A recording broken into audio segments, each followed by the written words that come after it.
Like busy bees and vivid ants moving towards their hive and nest, people gathered at the end of the summer of 2022 for the EurBee Congress of Apidology, part of the European Association for Bee Research annual events. Following few years of working and communicating online, while trying to stay safe during the lockdown, old friends, dear colleagues, new acquaintances and papermates finally had the chance and opportunity to chat, talk and discuss the reason for their meeting: bees. The wonderful Ilija Kolarec Endowment Palace was buzzing with professors, researchers, engineers and beekeepers, all of them focused on and ready to share the latest updates regarding the evolution, ecology and behavior of these amazing insects. This year's host, the University of Belgrade and the Biology Department, did their very best to present Serbia and the host city Belgrade in all its glory and known tradition as a place of warmth and hospitality. The goal of this Congress was clear. Let's use these 3 days to catch up on all that we missed these years: projects, research plans, ideas and initiatives. This Congress took place during warring times, not just for us the humans, our economy, health and world events, but also for the biodiversity and the bees especially.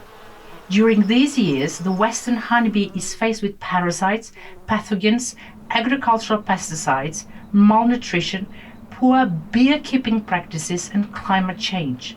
These agricultural species, beside their role in the agroecology ecosystems, play a tremendous role in the livelihood of many local communities, mostly rural parts and regions depending on honey production.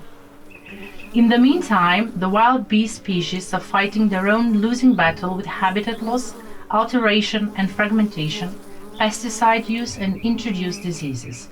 On top of that, the environmental illiteracy, combined with lack of information and understanding, is mixing the issues between the honeybee and the wild bees, creating a whole cloud of misinformation which is paving the road of problem solution with slippery tiles. Unfortunately, the state of the bees is reflected on the state and population of all pollinators. Invasive plants crowd out native ones, reducing food and shelter for pollinators. Disease-causing organisms, including viruses, fungus and bacteria, can spread from non-native to native pollinators. Other stressors, such as poor nutrition and pesticide exposure, may intensify the effect of diseases. Without any doubt, the biggest threat is the habitat loss.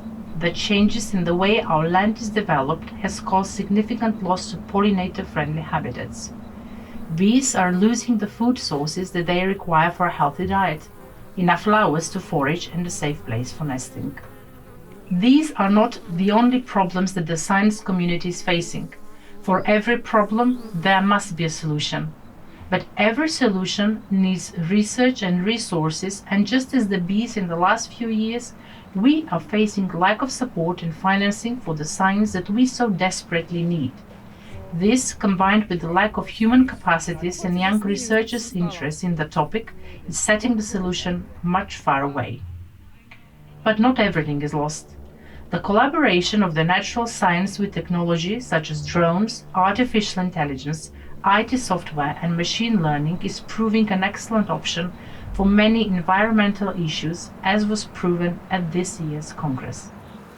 Moreover, the growing network of interdisciplinary projects and initiatives between universities, industries, NGOs and governments is showing the real potential of real-life changes in the environment. The development and refinement of citizen science approach regarding tracking and monitoring species and population, and the utilization of social media as tool is becoming more and more trustful and useful method in the research projects.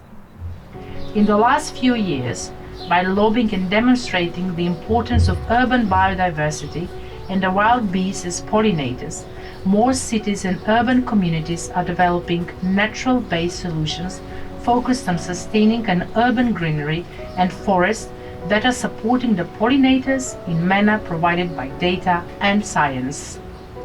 As with every Congress, there were many important conclusions and messages to be shared as an aftermath of all the discussions.